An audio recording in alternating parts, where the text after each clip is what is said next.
नमस्कार, आखाडामध्ये आपल्या सगळ्यांचं स्वागत. मी निखिला. मराठा आरक्षणाचा मुद्दा कोर्टाच्या कचाट्यात आहेच, मात्र आता पुन्हा एकदा ओबीसी आरक्षणावर प्रश्नचिन्ह उपस्थित केले गेले.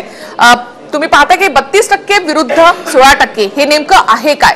तर 16% आरक्षण मराठ्यांना देण्यात आलेलं आहे आणि आता ओबीसी प्रवर्गाला जे काही 32% म्हणजे अगदी ओबीसी, एसबीसी, बीजे, एनटीबी, एनटीसी, एनटीडी असं मिळून जे एकूण 32% आरक्षण आहे त्या आरक्षणावर प्रश्नचिन्ह उपस्थित करण्यात आलंय. हे आरक्षण घटनाबाह्य आहे असा आरोप करण्यात आलाय आणि यासाठी याचिका कोर्टामध्ये दाखल करण्यात आलेली आहे. एक प्रकारे आव्हान देण्यात आलेलं आहे ओबीसींना जे आरक्षण देण्यात आलेलं आहे त्या संदर्भात बाळासाहेब सराटे यांनी या संदर्भात ही याचिका दाखल केली आहे. खरंच ओबीसींना देण्यात आलेलं आरक्षण हे घटनाबाह्य आहे का, यावर आपण चर्चा करणार आहोत. मात्र त्यासाठी आधी पाहूयात आमचा स्पेशल रिपोर्ट आणि त्यानंतर मान्यवरांशी चर्चा.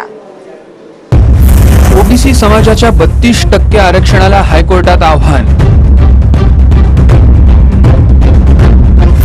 सर्वेक्षण न करता आरक्षण वाढवल्याचा आरोप. आरक्षण वाढवता त्याची एक पद्धत असते, त्याचा एक सर्वे असतात, कमिशनची इन्क्वायरी असते. तर न काहीच केलेलं नसतानाही एवढं 18% बेकायदेशीर जे वाढवलं आहे ते आम्ही रद्द करून मागतोय. ओबीसींचं आरक्षण कमी करण्याची मागणी. मराठ्यांच्या आरक्षणाविरोधात हायकोर्टात याचिका दाखल झाल्यानंतर आता ओबीसींच्या आरक्षणालाही हायकोर्टात आव्हान देण्यात आलंय. ओबीसी समाजाला वेळोवेळी वाढवून दिलेलं आरक्षण बेकायदेशीर असल्याचा दावा याचिकाकर्ते बाळासाहेब सराटेंनी केला. मराठा समाजाची टक्केवारी आणि नेमकं आरक्षण किती आहे त्यावर एक नजर टाकूया. ओबीसींची संख्या सध्या 32 ते 34% आहे आणि ओबीसींना सध्या 32% आरक्षण आहे. 1967 मध्ये ओबीसीत भटक्या विमुक्त अशा 180 जातींचा समावेश करण्यात आला. त्यानंतर 23 मार्च 1994 मध्ये 14% आरक्षण 30% नेण्यात आलं आणि पुन्हा राज्य सरकारनं ओबीसींच्या आरक्षणात 2% वाढ केली. दृष्ट्या सुप्रीम कोर्टाचं बालाजीचं पहिलं जे जजमेंट आलं 1963 साली, त्यामध्ये स्पष्ट म्हणले की caste cannot be the sole determinant of reservation. त्याच्यासाठी कोणतीही जातीचा जरी तुम्हाला उल्लेख करायचा तर त्यांचं सोशल एज्युकेशनल बॅकवर्डनेस आणि inadequate representation in the government services must असतं, ते असलंच पाहिजे असं असतं. हा एक मुद्दा आम्ही म्हटलाय. त्यामुळे आता दुसरा मुद्दा काय होतो की असं आरक्षण दिलेलं आहे आणि आता तर आमच्याकडे सरकारने दिलेला रिपोर्ट आहे स्टॅटिस्टिकल डिपार्टमेंटचा, त्यानुसार ओबीसी प्रवर्ग जो 32% आरक्षण घेतो त्यांचं आता 41% पर्यंत प्रतिनिधित्व सर्व्हिसेसमध्ये गेलेलं आहे. म्हणजे आज तर नक्की त्यांना आरक्षणाची गरज नाही. 32% जो वाढवला गेला 94 साली हा राज्य सरकारने वाढवलेला आहे. याच्यामध्ये केंद्र सरकारचं काही मोहीम नव्हे आणि हा जो 32% वाढवला आहे तो शासनाने काहीही न बघता, कुठलाही इन्क्वायरी रिपोर्ट न मागवता एक होलसेल रिझर्वेशन दिलेलं आहे जे बेकायदेशीर आहे. आज आम्ही त्याची याचिका दाखल केली आणि आम्हाला सुनावण्याची तारीखही मिळाली आहे. म्हणून ह्याच्यावरती आता हिअरिंग सुरू होणार कोर्टामध्ये की हे तुम्ही अशा बेकायदेशीरपणे टिकू शकतं का पेरिनियली इथून पुढे. आता ओबीसी आरक्षणाविरोधात याचिका दाखल झाल्यानंतर ओबीसी नेतेही एकवटले. याचिका दाखल करण्यासाठी सराटेंना संघाची फूस असल्याचा दावा ओबीसी नेते करतात. महाराष्ट्रामध्ये एकूण 52% ओबीसी असताना त्यांनी 32% ओबीसी असून त्यांना 41% आरक्षण आहे अशा प्रकारे त्यांनी जो दावा केलेला आहे तो सरळ खोटा आहे. महाराष्ट्रामध्ये ज्या 346 जाती ओबीसी प्रवर्गामध्ये मोडतात त्या ओबीसी प्रवर्गामधील 229 जाती ह्या मंडल आयोगाने शिफारस केलेल्या आहे. मंडल आयोगाने रीतसर सर्वेक्षण करून ह्या महाराष्ट्रातल्या ओबीसीची यादी तयार केलेली आहे आणि सुप्रीम कोर्टाने सुद्धा त्यावरती शिक्कामोर्तब करून हे 27% आरक्षण कायम केलेलं आहे. त्यामुळं सराटेची याचिका जी आहे याचिका 1-2 हिअरिंग पेक्षा जास्त ही टिकणार नाही आणि ओबीसीचं आरक्षण हे घटनात्मकच आहे आणि त्याला कुणी आव्हान देऊ शकत नाही. संविधानाने जे काही आम्हाला दिलेलं आहे त्याला तर कोणी हिरवू शकत नाही हे आम्हाला माहिती आहे. त्याच्यामुळे कोण काय मागते आहे त्याचा सुप्रीम कोर्ट योग्य निर्णय घेईल. आरक्षण देण्याच्या सगळ्या म्हणजे प्रक्रिया पूर्ण केलेल्या आहेत आणि म्हणूनच त्याला आरक्षण देण्यात आलेलं आहे. अशा समाजाच्या संदर्भामध्ये पुन्हा त्याची आयोगामार्फत त्याची छाननी करणं, चौकशी करणं, फेर तपासणी करणं हा एक अशा पद्धतीचा म्हणजे विवाद सुरू करणं हे म्हणजे अत्यंत म्हणजे समाजामध्ये एक दुही निर्माण करणं, समाज विभागणं हा सगळा अशातला प्रकार येतो. कोर्टात आरक्षणावरून दाखल झालेल्या याचिकेनंतर आता अनेक सवालही निर्माण झाले. ओबीसींच्या आरक्षणाला आव्हान दिल्यानं सरकार कसं सामोरं जाणार? वेळोवेळी आरक्षणात झालेली वाढ कोणत्याही सर्वेक्षणाशिवाय झाली का? 68% गेलेलं आरक्षण 50% मर्यादेवर आणण्याची चाल आहे का? मराठ्यांनंतर आता ओबीसींचं आरक्षण सरकार शाबूत कसं राखणार? जातीच्या आधारावर आरक्षण देता येत नाही ही बाब तर स्पष्ट आहे. आर्थिक आणि सामाजिक मागासलेपण सिद्ध करूनच मराठ्यांना 16% आरक्षण देण्यात आलं. पण हाच निष्कर्ष ओबीसींचं आरक्षण वाढवताना लावलं नसल्याचा दावा याचिकाकर्त्यांचा आहे. त्यामुळे पुन्हा आरक्षणावरून सरकारची कोर्टात दुहेरी परीक्षा असेल. सुधाकर काश्यप, TV9 मराठी, मुंबई. 32% विरुद्ध 16% अर्थात ओबीसींना देण्यात आलेलं आरक्षण हे घटनाबाह्य असल्याचा आरोप सराटेंनी केला. यासाठी याचिका देखील दाखल झालेली आहे. आता काय होणार नेमकं ओबीसी आरक्षणाचं आणि जी काही त्यांची श्वेतपत्रिका काढण्याची मागणी होती त्या संदर्भात काय पावलं उचलली जाणार? ओबीसी नेत्यांना या सगळ्या संदर्भात काय वाटतं चर्चा करतो. या चर्चेमध्ये सहभागी होत आहेत काँग्रेसचे आमदार हरिभाऊ राठोड, ओबीसी नेते प्रकाश शेंडगे, ओबीसी अभ्यासक श्रावण देवरे, मराठा आरक्षण याचिकाकर्त्यांचे वकील ॲडव्होकेट राजेश टेकाळे काही वेळातच या चर्चेमध्ये सहभागी होतील आणि मराठा नेते आबासाहेब पाटील आपल्या सोबत या चर्चेमध्ये सहभागी आहेत. श्रावण देवरे सर, सर्वात आधी मी तुमच्याकडे येते. इथे बाळासाहेब सराटेंनी म्हटलेलं आहे की ओबीसी आरक्षण हे घटनाबाह्य आहे.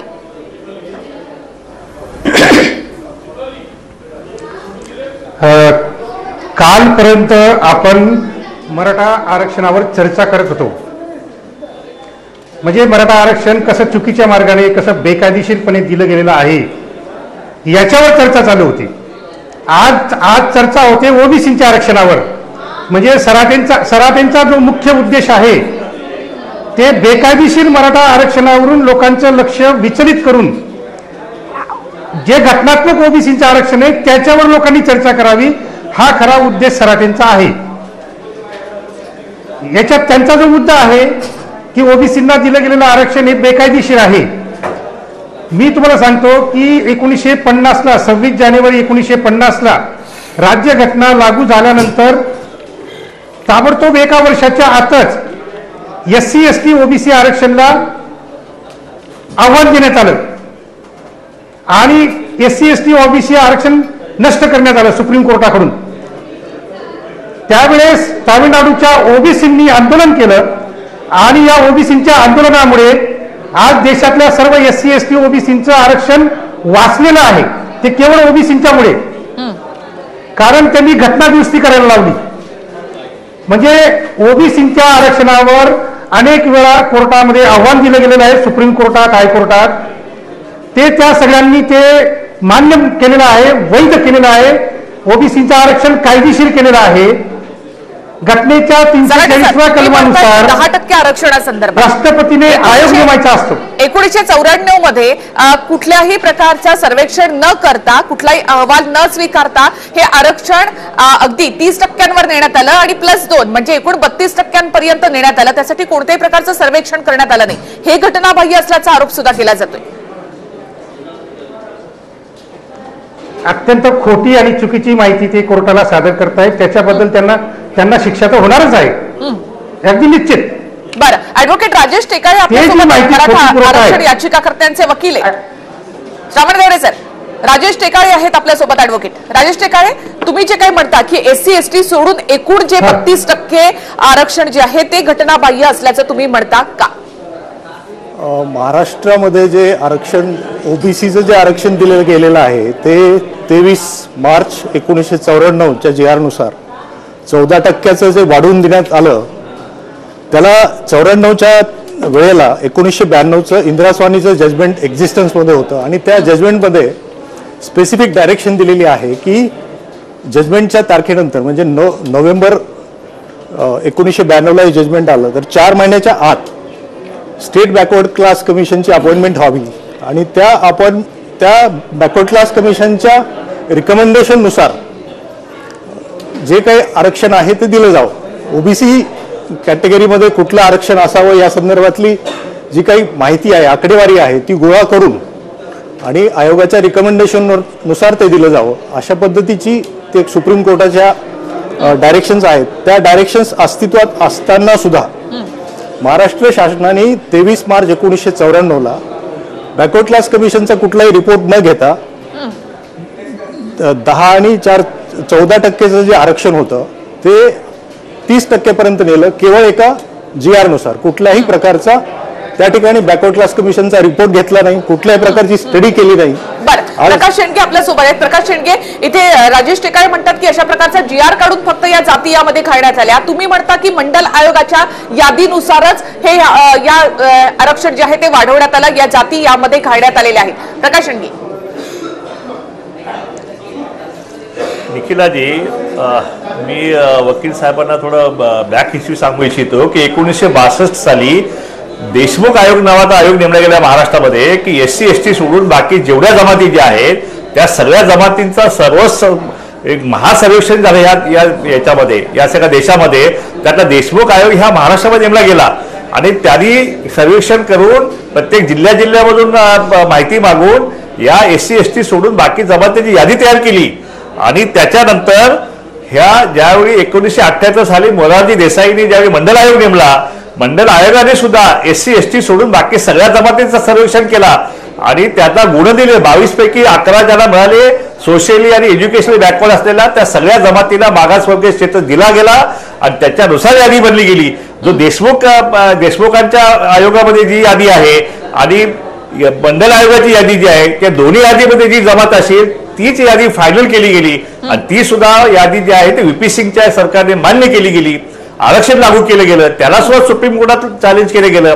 सुप्रीम कोर्टामध्ये 26 नोव्हेंबर 1992 निकाल दिला की जे काय आरक्षण दिलं गेलेलं आहे 27% आरक्षण शिक्कामोर्तब केलं आणि ह्या ओबीसीचं मागासलेपण सुद्धा त्याच्यावर सुद्धा शिक्कामोर्तब केलेलं आहे. त्यामुळं ओबीसीचं आरक्षण जे आहे ते घटनेला धरूनच आलेलं आहे. झालाच आक्षेप आहे मराठ्यांचा. मी येते पुन्हा एकदा प्रकाशजी तुमच्याकडे, बोला.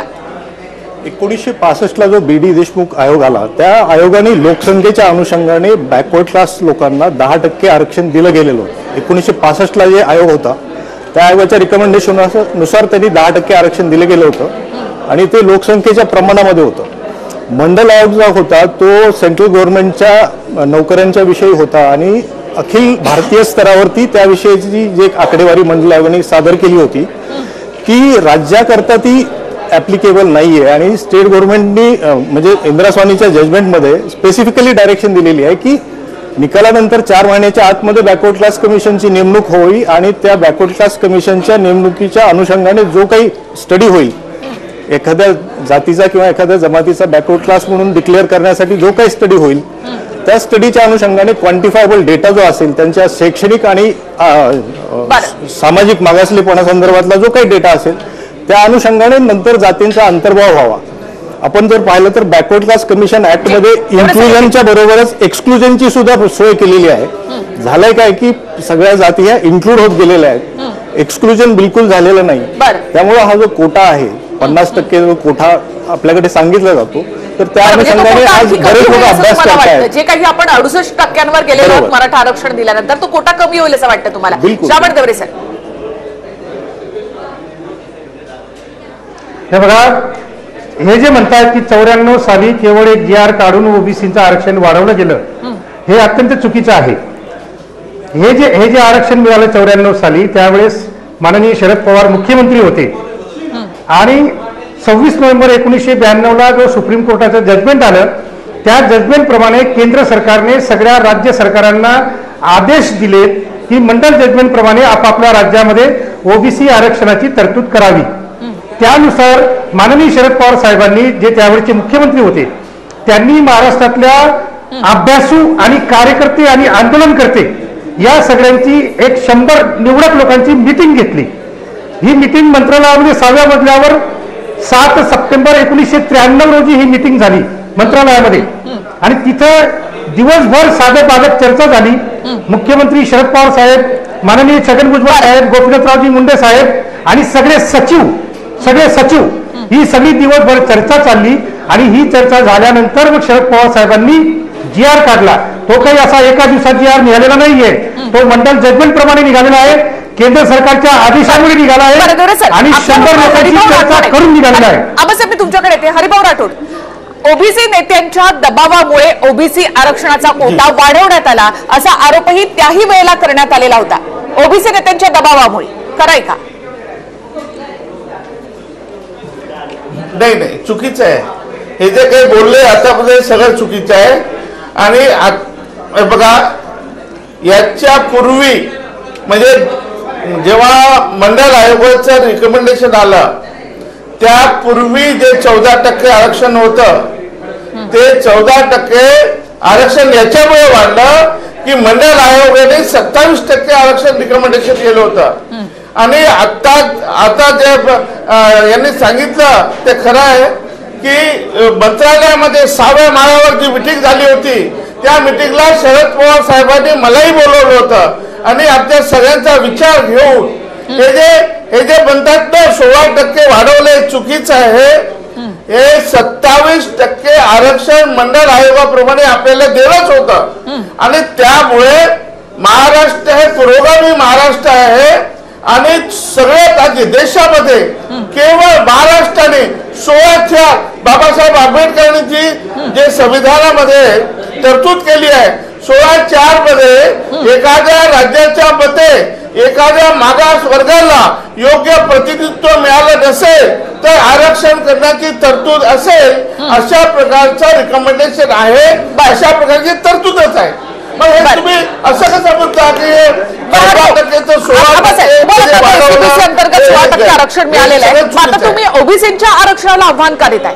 खरं तर विषय असा आहे आता की मराठा आरक्षणासंदर्भामध्ये मराठ्यांची स्वतःची लढाई होती. याच्यामध्ये आम्ही स्वतंत्र आरक्षण मागितलं होतं 16%.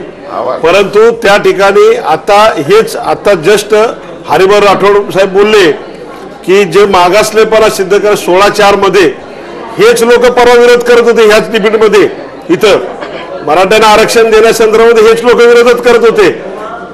ओबीसी मध्ये 361 जाती आहेत. आता 1967 साली 180 जाती होत्या.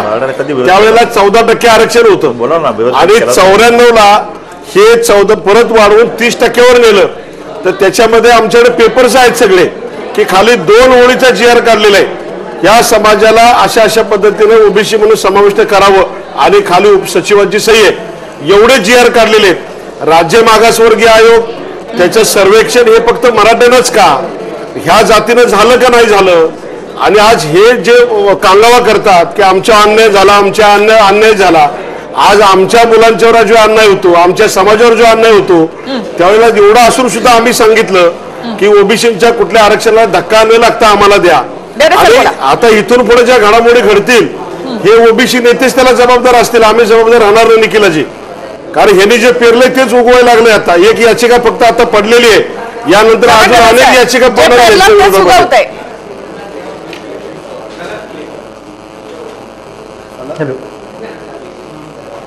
बोला श्रावण तिवरे. कोणाला विचारलं? यांचं जे हॅलो हे बघा ज्या जातींचं सर्वे झाला नाही असं त्यांचं जे म्हणणं आहे ते अत्यंत चुकीचं आहे. कुठल्याही जातीला जर आरक्षण मिळवायचं असतं तर त्या जातीने अर्ज करायचा असतो राज्य मागासवर्गीय आयोगाकडे.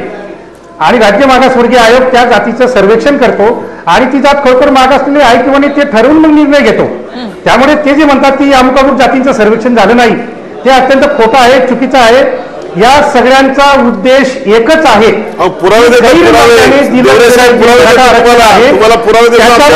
त्याच्यावर मला बोलू द्या. जे अनैतिक मार्गाने जे मराठा आरक्षण दिलं गेलेलं आहे त्याच्यावरचं लोकांचं लक्ष उडावं आणि लोकांचं लक्ष चुकीच्या दुसऱ्या कुठल्या तरी गोष्टीकडे वळवावं जेणेकरून मराठा आरक्षणावरची चर्चा बंद होईल. आजही लोक अंधारात आहेत. आमदार खासदार यांना अजूनही गायकवाड आयोगाचा अहवाल मिळालेला नाही. हायकोर्ट सुद्धा अंधारात आहे. आणि या ज्या अंधारात ज्या चोऱ्या माऱ्या चालू आहेत या चोऱ्या माऱ्यांकडे लोकांचं लक्ष जाऊ नये म्हणून जाणीवपूर्वक सराफांनी ही चुकीच्या गोष्टी आणि खोट्या गोष्टीवर याचिका दाखल केलेली आहे. खरं कारण काय आहे ते जाणून घ्या. अंधारात चालत असलेल्या या ज्या चोऱ्या माऱ्या आहेत मराठा आरक्षणाच्या संदर्भातल्या या चोऱ्या माऱ्यांवर लोकांनी लक्ष देऊ नये याच्यासाठी सराफांनी एक लॉबी तयार झालेली आहे. आणि त्या यांच्या लॉबीमध्ये आता ह्या लोकांनी काय केलं जाणीवपूर्वक मराठ्यांना फक्त विरोध करायचा, याच्यातल्या बऱ्याच ओबीसी नेत्यांशी आमचे बोलणं झालं. त्यांना आम्ही हे विषय पटवून दिला. हे राज्य महाराष्ट्रातलं, महाराष्ट्र राज्य आहे, सगळ्यांचं आहे. हे तुमचं आमचं ओबीसी एसटी किंवा ओपनवाल्यांचं नाही, हे सगळ्यांचं राज्य आहे. सगळ्यांना न्याय मिळाला पाहिजे. परंतु हा न्याय देत असताना ही काही मंडळी आहे, ठराविक लोक, ह्या लोकांनी जातीवाद खऱ्या अर्थाने महाराष्ट्रामध्ये पेरलेले आहेत. त्याच्यामध्ये श्रावण देवरे, हरी नरके हे प्रमुख लोक आहेत. आणि हेच आता तुम्ही ज्यावेळेला विरोध करत होते, आज तुम्हाला झोंबली का लगेच? आज एक याचिका दाखल झाली तर लगेच तुम्हाला आग आली. आम्ही 3 वर्ष, तुम्ही 12 वर्ष विरोध केला, 12 वर्ष तुम्ही आम्हाला विरोध केला. कारण काय होतं? पुन्हा एकदा येते मी. अर्थात या आरक्षणाच्या मुद्द्यावरून मराठा आणि ओबीसी यांच्यामध्ये हा वाद आणि तेढ निर्माण झालेली आहे का? सरकार हा तिढा कसा सोडवणार ते काय? मी तुमच्याकडे ते एक छोटासा ब्रेक आहे, ब्रेक घेऊन आपण लगेच परत येऊया.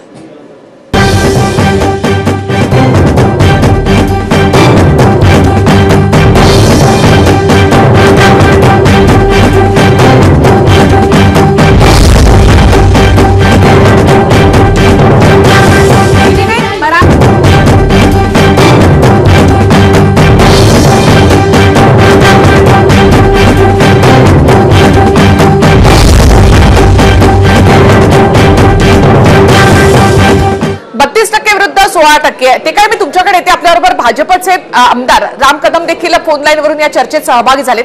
राम कदम, मराठा आरक्षण टिकवणं आणि त्याचबरोबर आता ओबीसी आरक्षण देखील टिकवणं, दुहेरी कात्रीमध्ये सरकार सापडलं आता. निखिलाजी, या ठिकाणी 2 गोष्टी प्रामुख्यानं पूर्ण महाराष्ट्राच्या जनतेसाठी स्पष्ट करणं गरजेचं आहे. पहिली गोष्ट ही सगळी आपल्याला सगळ्यांना ज्ञात आहे की जवळपास 40 वर्षापासूनची मराठा समाजाची मागणी भाजपच्या सरकारनं पूर्ण केली. मराठा समाजाला कायदा करून आरक्षण दिलं आहे. आणि हे आरक्षण देत असताना ओबीसी समाज असेल किंवा इतर समाज असतील, कोणत्याही समाजाच्या आरक्षणाला धक्का लागणार नाही याची काळजी सरकारनं घेतलेली आहे.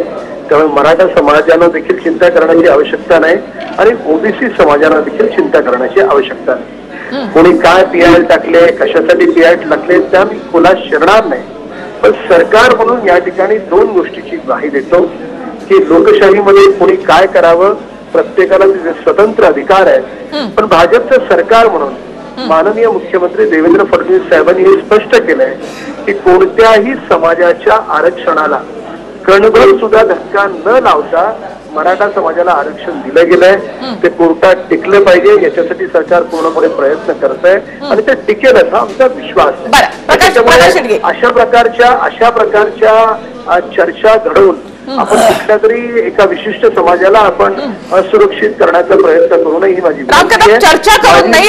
आज याचिका दाखल झाली आहे, कदाचित तुम्हाला माहिती नसेल, पण आज सराटेने याचिका दाखल केली आहे. इथे ओबीसी नेते स्वतःच म्हणतात की तुम्ही आमच्या आरक्षणावर आता घाला घातला जातोय, हा त्यांचा आरोप आहे. अर्थात थांबा राम कदम, थोडेस आपल्याबरोबर प्रकाश शेंडगे पटतंय तुम्हाला? नाही राम कदमजी, विषय असा आहे की जोपर्यंत मराठा समाजाला 16% आरक्षण वेगळ्या प्रभावात देण्यात येतो तोपर्यंत ओबीसी कुणीही ऑब्जेक्शन घेतलं नाही. सगळ्यांनी मराठा आरक्षण समर्थन घेतलं. पण ज्यावेळी मुख्यमंत्र्यांनी एससीबीसी म्हणजे ओबीसीच्याच वर्गामध्ये त्यांचा समावेश केला तेव्हा खरी चिंगी पडलेली आहे. वास्तविकता हे सरकारचं षडयंत्र आहे की काय, मला त्याच्याविषयी शंका येते. कारण 48% मधला मराठा समाज आहे, त्याला मागासवर्गीय तुम्ही जाहीर केलं आणि आता 50%च्या वरती नाही टिकलं, तर मग पुढे तुम्ही काय करणार आहात याचं उत्तर मुख्यमंत्र्यांकडे आहे का? की कायमस्वरूपी हे मराठा आणि ओबीसी हे भांडण लावायचा उद्योग या महाराष्ट्रात सुरू आहे का? तो म्हणजे ओबीसी आरक्षणच घटनाबाह्य आहे असा आरोप आता मराठा नेते करतायत. याविषयीची याचिका दाखल झाली आहे. निखिला, मी या ठिकाणी ज्येष्ठ नेते प्रकाश शेट्टी त्यांना विनयानं एवढंच सांगितलं की कोणत्याही समाजाला आरक्षणाला धक्का लावण्याचा सरकारचा अजिबात प्रयत्न नाही. आणि हे माननीय मुख्यमंत्र्यांनी, माननीय चंद्रकांत दादांनी हे वेळोवेळी स्पष्ट केलं. तर त्याच्यामुळे कोणत्याही समाजाच्या नेत्याने जनतेची दिशाभूल करू नये. मराठा समाजाला स्वतंत्रपणे आरक्षण दिलं गेलंय. कुठल्याही समाजाच्या आरक्षणाला कोणताही मुद्दा हा आहे की मराठा नेते आता म्हणतात की ओबीसी आरक्षण घटनाबाह्य आहे. सरकारचं काय मत यावर? यावर मला मत सांगा की ओबीसी आरक्षण घटनाबाह्य आहे, मराठा नेते म्हणतात, यावर सरकारचं काय मत आहे? जो लोकशाहीमध्ये जो अधिकार विधानसभागृहाला दिला गेला आहे त्या विधानसभागृहावर एक कायदा करून तो आपण आरक्षण दिलेलं आहे. त्याच्यामुळे ज्याला कायदा जो आपण डॉक्टर बाबासाहेब आंबेडकरांनी दिलेल्या संविधानाप्रमाणे कायदा केल्याच्या नंतर त्याला घटनाबाह्य कोणी ठरवत असेल तर तो त्यांचा स्वतःचा विचार आहे. पूर्णपणे कायदेशीर पद्धतीने कायद्याच्या चातुरीतून हे आरक्षण दिलं गेलंय आणि कोणी पीआय टाकावी न टाकून तुमचा मुद्दा स्पष्ट झालाय. आबासाहेब पाटील, राम कदम यांनी स्पष्ट म्हटलेलं आहे की घटनेनुसारच ओबीसींना आरक्षण देण्यात आलंय. मग काय वाटतं तुम्हाला की त्यांचं आरक्षण घटनाबाह्य आहे? मला फक्त राम कदमांना एकच विचारायचं आहे की मराठा समाज घटनेत आहे की नाही तेवढं सांगा. तुम्ही सरकारमध्ये आहे आणि ह्या ओबीसी नेत्यांनी पण सांगावं की मराठा समाज घटनेत आहे की नाही आहे, कायद्यात आहे का नाही, आम्ही या राज्याचे घटक आहोत की नाही, हा सगळ्यात पहिला विषय पहिला यांनी क्लिअर करावा. हे जे आता सगळे सांगतात की आमच्यावर अन्याय झाला, त्याच्यामध्ये आता ओबीसी मध्ये काय हे फक्त 2-3 समाजाचे नेते म्हणजे ओबीसी नाही, याच्यामध्ये 361 जाती आहेत. कुणी विरोध केला नाही मराठ्यांना आतापर्यंत. हे फक्त ठराविकच लोक त्या ठिकाणी आले आणि हा जो संभ्रम निर्माण करण्यात आला. ज्या वेळेला 16% ऑब्जेक्शन घेतलं तर 52% घेतलं, काय चुकी झाली आमची? कारण की आम्ही आमचा हक्क मागत, तुम्ही तुमचं वाचवायला जाता, मग आम्ही पण बघणार ना आता आम्हाला कुठे भेटते ते. त्या हिशोबाने आम्हाला पण करायला लागेल. अजून भरपूर आहे. आता आम्ही सुद्धा भरपूर माहिती काढली. आम्ही डीप मध्ये कधी गेलो नाही. आमचे सुद्धा सगळे तुमच्याकडे येते या उत्तरासाठी. आबासाहेबांचा प्रश्न आहे, आम्ही तुमच्या 52% आरक्षणावर एकूणच जे प्रश्नचिन्ह उपस्थित झाले किंवा ओबीसीच्या आरक्षणावर जे काही प्रश्नचिन्ह उपस्थित करतायत त्यामध्ये आमचं चुकलं काय? तुम्ही सुद्धा आमच्या आरक्षणावर प्रश्नचिन्ह उपस्थित करताय. आबासाहेबांना काय उत्तर देणार तुम्ही? मला पाहायचं एक छोटासा ब्रेक घेऊयात, लगेच परत येऊया.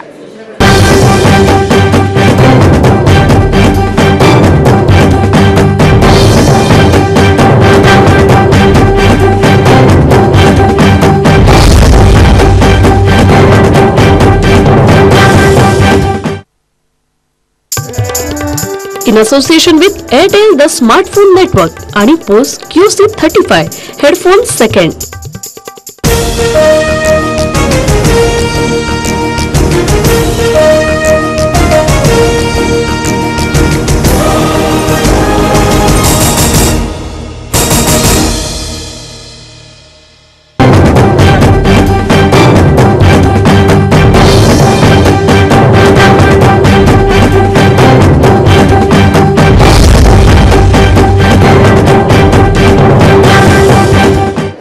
ओबीसी प्रवर्गाला असलेल्या 32% आरक्षणावर प्रश्नचिन्ह उपस्थित करत ही याचिका दाखल केली आहे. ओबीसीचं आरक्षणच रद्द करा अशी मागणी याचिकाकर्त्यांनी केलेली आहे.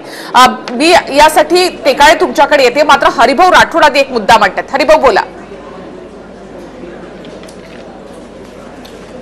निखिलाजी, माझी रिक्वेस्ट आहे आपल्याला की जे आपला कार्यक्रम आहे त्याचं टायटल जे आहे ना ते 32 विरुद्ध 16 न करता ते 52 विरुद्ध 8 करा. कारण काय की आणि आता आम्ही 2-4 लोक आहोत. आम्ही 2-4 लोक नाही आहे. आम्ही ओबीसीचे प्रतिनिधी आहोत. आम्ही भटक्या विमुक्तचे प्रतिनिधी आहोत. आज या महाराष्ट्रामध्ये 100 जाती या भटक्या विमुक्ताच्या आहेत आणि 284 जाती या ओबीसीच्या आहेत. त्यांचे प्रतिनिधी म्हणून ते बोलतोय आम्ही कुठल्या एका जातीचे नाही आहे.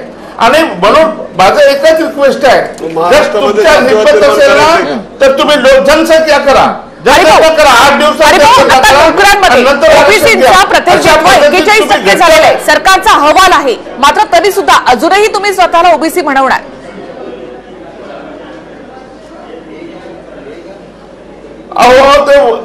ओबीसी मला कळत नाही.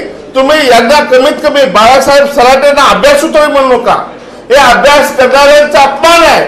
तुम्ही अशा प्रकारे ज्यांचा काही कवडीचा अभ्यास नाही आहे आणि अशा प्रकारचे याचिका दाखल करता. या याचिकेमध्ये काही तथ्य नाही आहे आणि ही याचिका खऱ्यामध्ये ही कोर्टाने ऍडमिटच करून घेऊ नये. आमचा याला विरोध असणार आहे. या याचिकामध्ये काही तथ्य नाही आहे. प्रश्न झालेलाच आहे तर मग याची उत्तरं द्या. प्रश्नचिन्ह जर उपस्थित केलेलं आहे तर त्या प्रश्नांची उत्तरं द्या.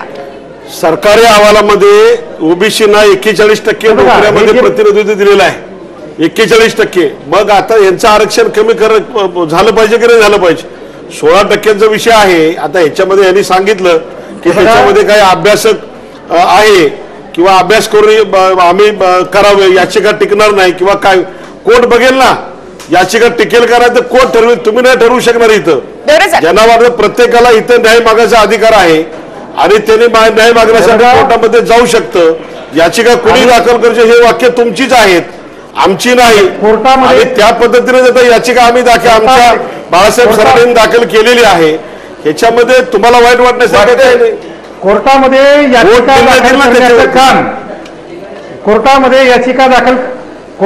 याचिका दाखल करण्याचं काम ओबीसी नाही करत आहेत.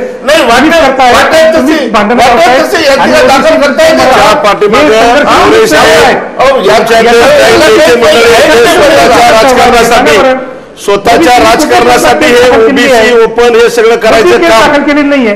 फक्त काही राजकीय नेते त्यांना फक्त राजकारण करायचं आहे, राजकारणासाठी सगळा हा उठाठेव चालू आहे. याचिका आम्हाला राजकारण करायचं आहे आणि तुम्हाला समाजकारण करायचं आहे.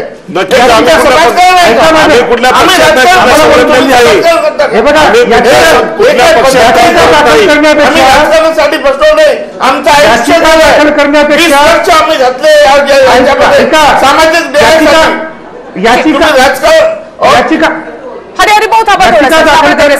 ऐका जरा, ऐका हे बघा, अशा प्रकारच्या फालतू याचिका दाखल करण्यापेक्षा या लोकांनी 2021च्या जनगणनेमध्ये सर्व जातींची जातनिहाय जनगणनाची मागणी केली पाहिजे, ज्याच्यामध्ये मराठ्यांची पण जनगणना होईल, ब्राह्मणांची पण होईल, ओबीसीची होईल आणि या छोट्या मोठ्या आरक्षणाची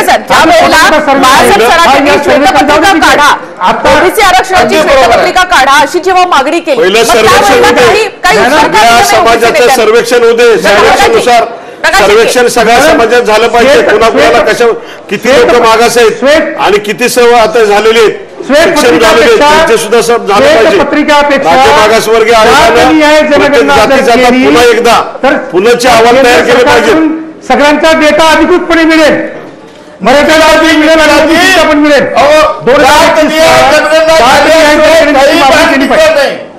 तुम्ही जात न्याय जनगणना करा तरच बाहेर डिक्लेअर आहे. तुम्ही जात न्याय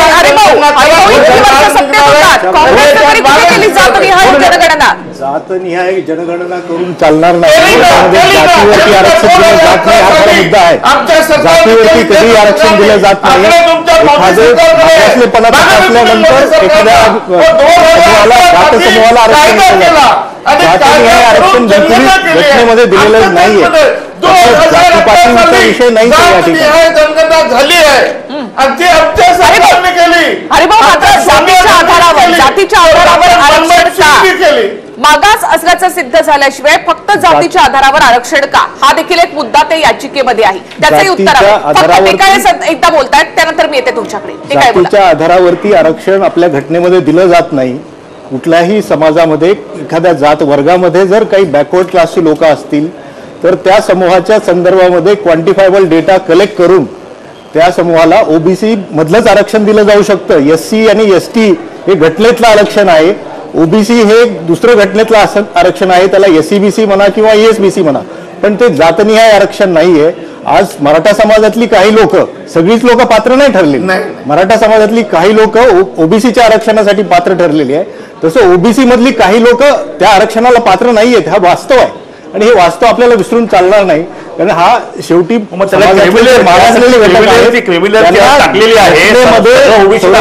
आहे आणि ते संरक्षण टिकवण्यासाठी आज ही बाळासाहेब थराटेंची जी याचिका आहे ती ओबीसी समूहासाठी सुद्धा अत्यंत आवश्यक आहे. कारण ओबीसी मध्ये सुद्धा ज्या लोकांना वंचित ठेवलं गेलेलं आहे त्या लोकांना न्याय मिळणं आवश्यक आहे. ओबीसी मधल्या सुद्धा काही लोकांना ज्या वंचित ठेवलं गेलेलं आहे त्यांना सुद्धा न्याय मिळणं आवश्यक आहे. आज मराठा समाज ओबीसी म्हणून डिक्लेअर केला गेलेला आहे. मराठा आरक्षणासंदर्भातल्या याचिकेला कोणी आव्हान देऊ नये म्हणून दबाव टाकताय का तुम्ही? याच्यामध्ये आव्हानाचा प्रश्न नाहीये. या ठिकाणी मला एक मागासवर्ग आयोगाच्या अहवालाला विचारायचं आहे. महाराष्ट्र सरकारने मगाशी देवरे सरांनी पण ऍडमिट केलं की माननीय शरद पवारांनी एका दिवसाच्या मीटिंगमध्ये यांना आरक्षण दिलं.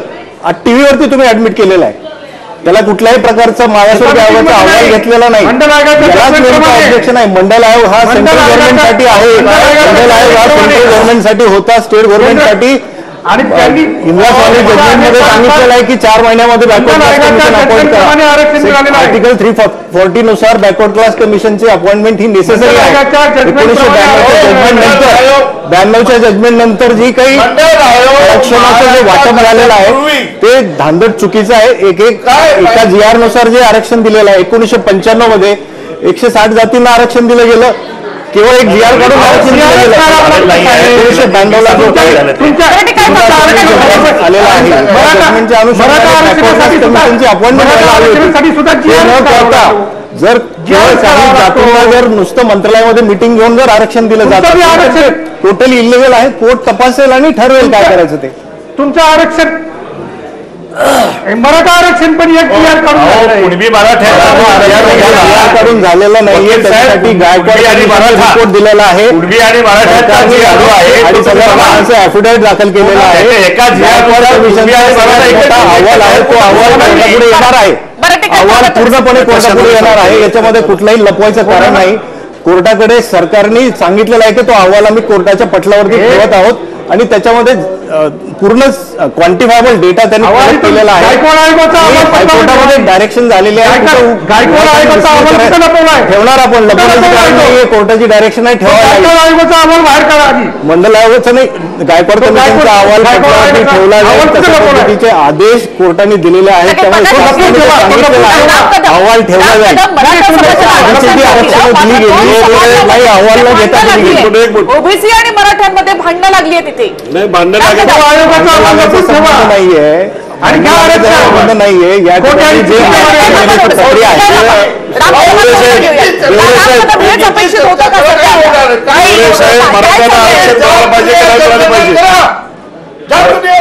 मराठ्याचा आरक्षण मानता येईल. होणार आहे. तुम्ही किती चर्चा करून घ्या काही होणार नाही, काही भाग निघणार नाही. तुम्ही जात न्याय जनगणना करा हा एकमेव मार्ग आहे. तुम्ही सभागृहामध्ये प्रश्न मांडा. तुम्ही टीव्हीवर बोलण्यापेक्षा सभागृहामध्ये मांडा. तुम्ही सभागृहामध्ये तुम्ही आमदार आहात. तुम्ही सभा इथं सभागृहामध्ये मांडा. आमदार आहे तिथे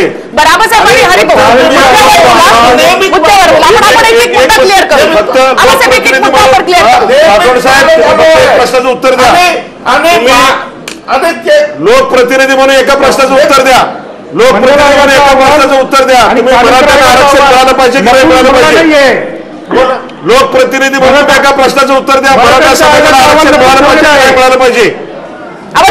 गायकवाड तो बाहेर करा की तो आयोगाचा अहवाल बाहेर साहेब एका तुम्ही आमदार आहे. जाती न्याय जनगणना करा त्याच्यात जाती न्याय जनगणना करा. राम कदम बोला. राम कदम हे काय चाललंय? आरक्षण दिलं मात्र इथे मराठा आणि ओबीसी भांडणं लागली आहे. महाराष्ट्राच्या सार्वभौम सर्वोच्च सभागृहामध्ये जेव्हा राज्याचे जबाबदार मुख्यमंत्री असं सांगतात की ओबीसी समाजाला चिंता करण्याचं कारण नाही किंवा इतर समाजाला चिंता करण्याचं कारण नाही, कोणाच्याही आरक्षणाला तसभर काकणभर सुद्धा धक्का लागणार नाही आणि मराठ्यांना आरक्षण कायदा करून दिल्याच्या नंतर मला ह्या दोन समाजामध्ये भांडण्याचं कारणच कळत नाही.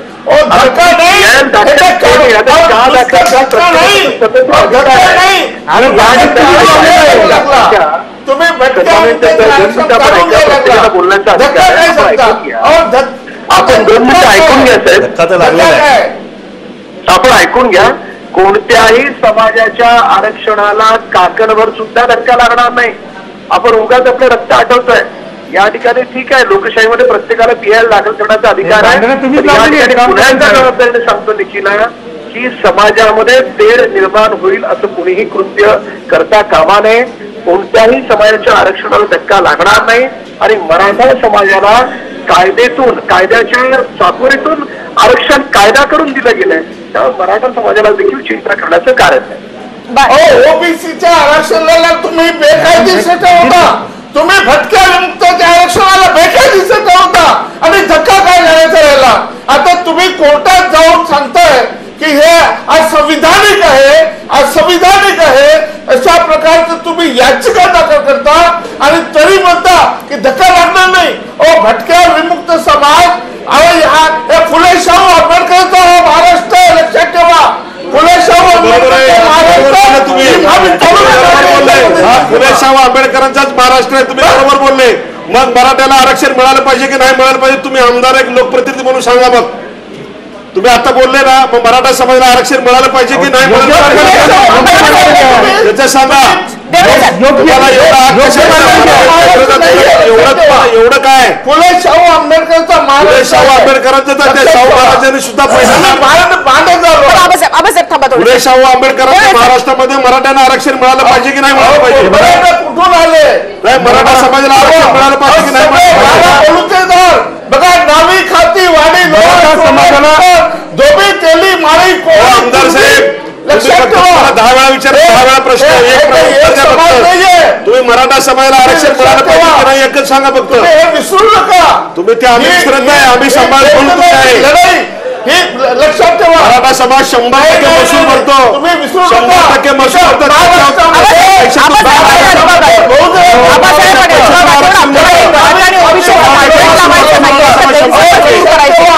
आपल्याला गैरसमज दूर करायचे. हरिभाऊ थांबा थोडंसं, आवाज थांबा आता. आपण भांडण्यासाठी आलेलो नाही तर आपल्याला गैरसमज दूर करायचे. तुम्ही एकच उत्तर द्या की मराठा समाजाला आरक्षण मिळालं पाहिजे की नाही मिळालं पाहिजे. गैरसमज दूर होईल. शांत राहा की एक मिनिट.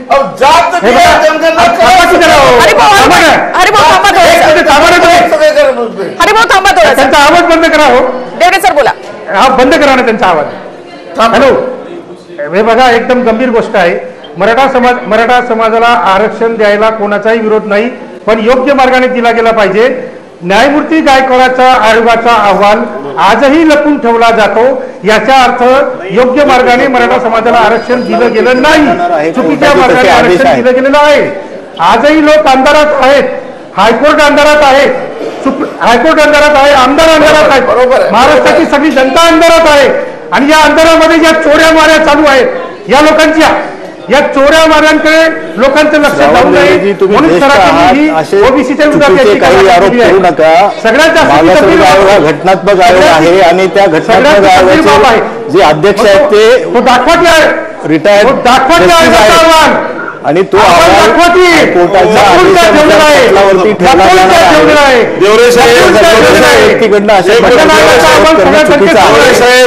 तुम्हाला संविधानिक आधार आहे, तुम्हाला अहवाल पाहिजे असेल तुम्ही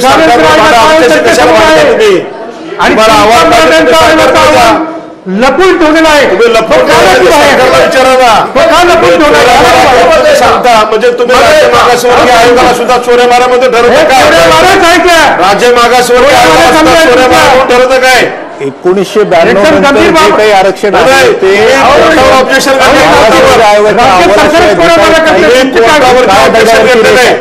राज्य मागासवर्गीय सर्वेक्षण कोर्टावरती ऑब्जेक्शन सरकारचा कोणी आम्ही सरकार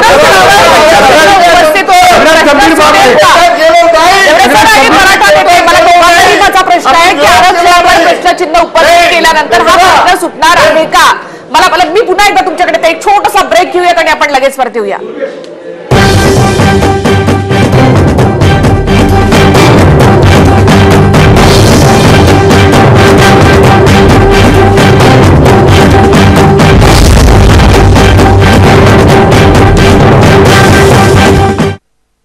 TV9 मराठी माणसाच्या हक्काचं चॅनल.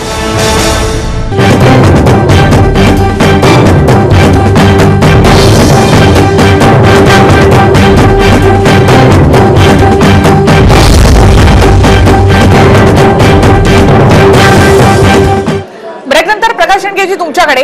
इथे तुम्ही म्हणता की मराठा आरक्षणाला आमचा विरोध नाही, मराठा म्हणतात की ओबीसींवर आमचा काही आक्षेप नाही. जर त्यांनी मराठा आरक्षणाला विरोध केला नाही तर मात्र आम्ही देखील अशा प्रकारचं अस्त्र उगारू शकतो असं त्यांचं म्हणणे. मग ही सगळी डिप्लोमॅटिक उत्तरं काय येत आहेत? का मान्य केलं जात नाही की एकमेकांच्या विरोधामधला हा लढा आता सुरू झालेला आहे?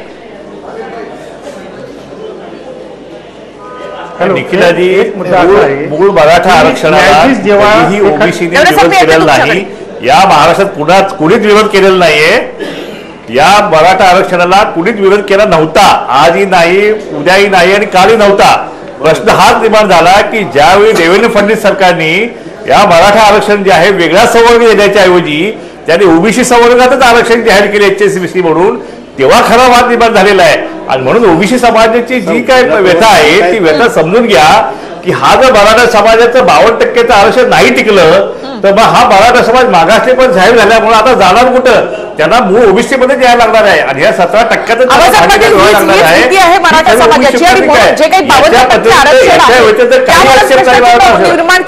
तुम्ही 20% घ्या, आमचं काही मत नाहीये. प्रकाशांना सरकारनं माननीय मुख्यमंत्र्यांनी स्वतः जबाबदारी घेतलेली आहे.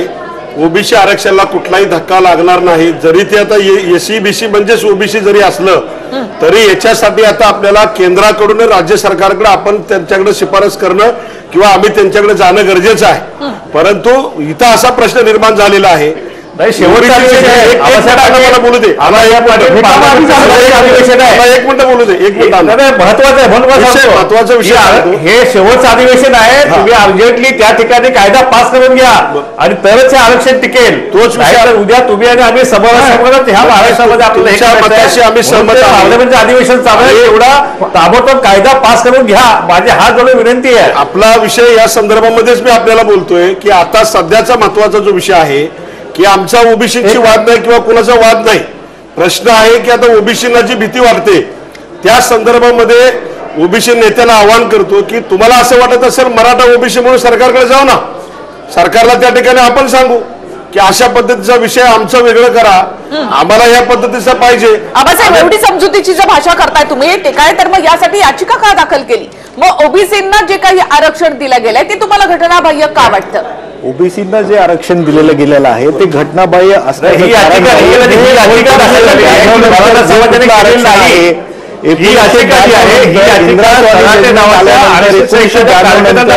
आर्टिकल 340 नुसार कुठल्याही प्रकारचं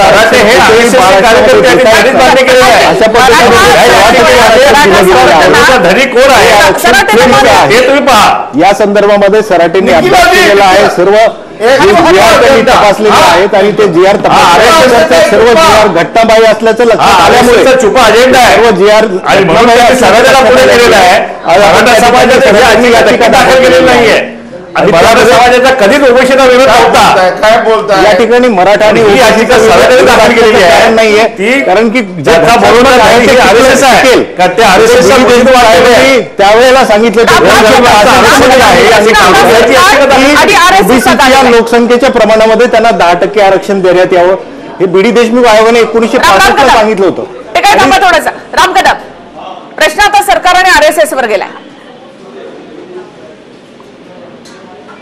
बोला ना आपण.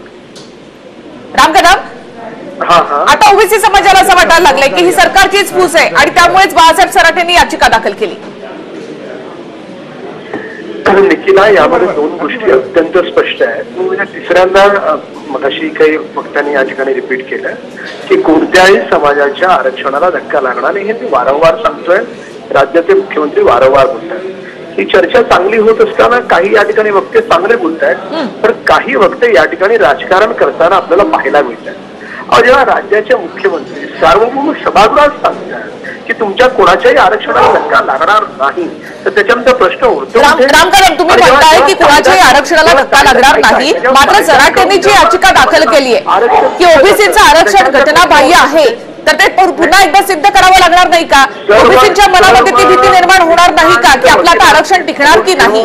सर, श्रावण देवरे बरोबर सल्ला घेऊन आरक्षण दिलं गेलेलं आहे, त्याच्यामध्ये काहीही काळजी करण्याचं कारण नाही. पण काही दुःखी झालेले पाहायला मिळतात.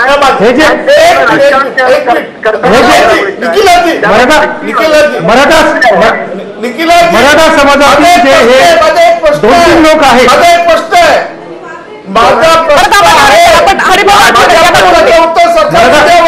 माझा एक प्रश्न आहे, माझा एक प्रश्न आहे, बोला बोला, प्रश्न आहे, माझा प्रश्न आहे, माझा प्रश्न आहे, माझा प्रश्न आहे, निखिलाजी सर, माझा प्रश्न आहे. माध्यमातून जसं सरकार साठी चांगले वकील उभे केले, तसं ओबीसी साठी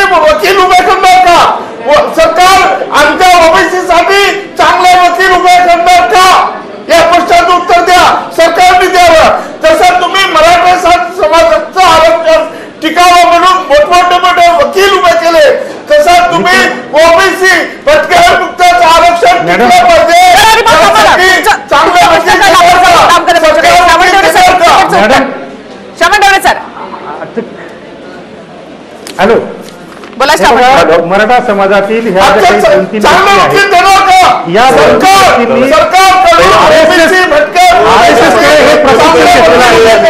आणि मराठा विरुद्ध ओबीसी संघर्ष पेटवण्याचं काम ते करतायत. उत्तर अपेक्षित आहे.